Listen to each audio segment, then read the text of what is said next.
Hoje nós já comemoramos a Páscoa de Jesus, mas antes da Páscoa, que é a ressurreição, nós precisamos nos lembrar da morte. E nós vamos nesta manhã nos lembrar das sete últimas palavras de Jesus. Eu gostaria que todos estivessem bem atentos e nós vamos participar e lembrando-nos das últimas palavras de Jesus.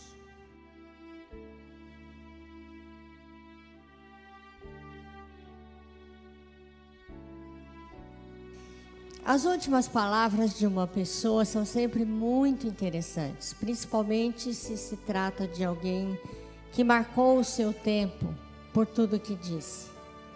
No caso de Jesus, foram mais do que interessantes. Agostinho, no século XV, teria afirmado o seguinte, que a cruz onde Jesus foi crucificado e morto foi a cadeira do mestre na sua aula final. Porque foram ensinos tão preciosos que Jesus deixou naquele momento, que são verdadeiros ensinos e aula para a nossa vida. E coube a mim trazer das 7 finais palavras da cruz a primeira. Lucas 23, 34, você pode acompanhar na sua Bíblia. Registra as palavras primeiras de Jesus na cruz. Pai, perdoa-lhes porque não sabem o que fazem.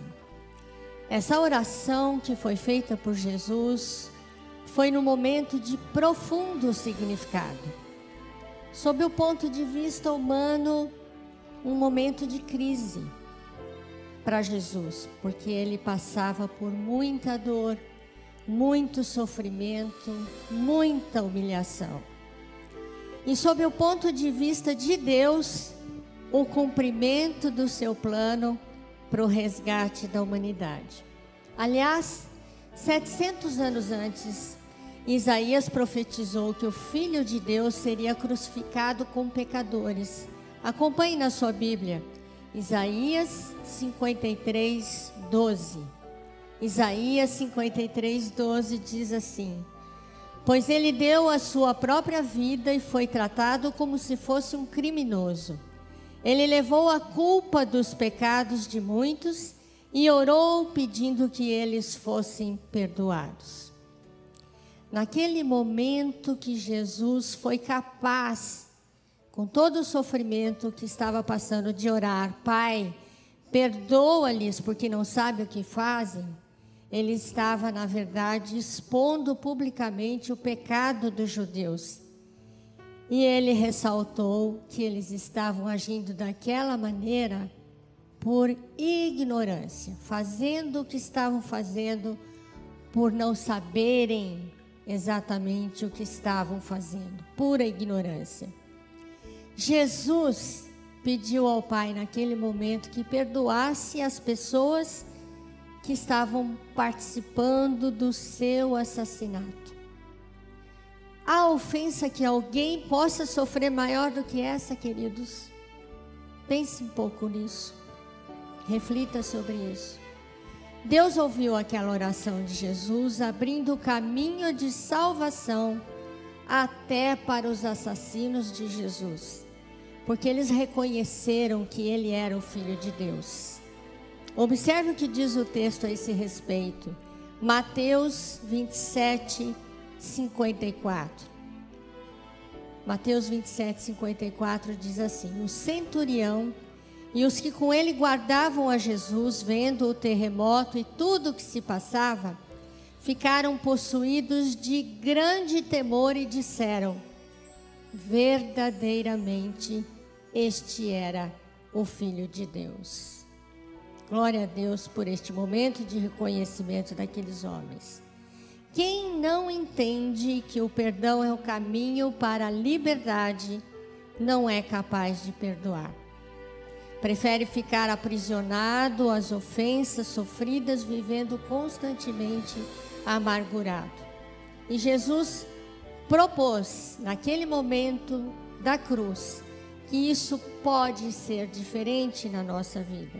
Jesus nos ensinou que é possível perdoar qualquer que seja a ofensa, passando pelo caminho do amor. O apóstolo Pedro explicou bem esse ensino de Jesus em sua primeira carta. Vale a pena você conferir também na sua Bíblia. 1 de Pedro 4, versículo 8, diz assim. Fique bem atento nestas palavras, queridos. Isso pode ajudar em muito a sua vida. Acima de tudo, porém, tende amor intenso uns para com os outros, porque o amor cobre multidão de pecados. Eu gostaria que vocês repetissem comigo esta última frase. Porque o amor cobre multidão de pecados.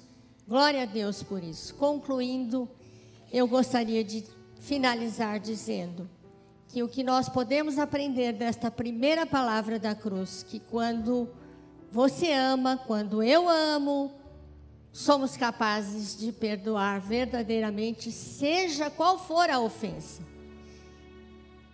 E quem ama tem multidão de pecados perdoados. Se você acha difícil perdoar, pense na bênção que será perdoar.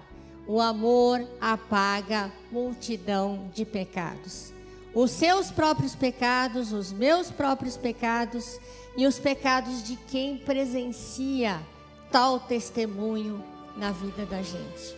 É bênção muito grande, é liberdade, amar e perdoar. Isso Jesus nos ensinou naquele momento. Meu desejo é que o Senhor o abençoe, capacitando para o exercício do amor e do perdão.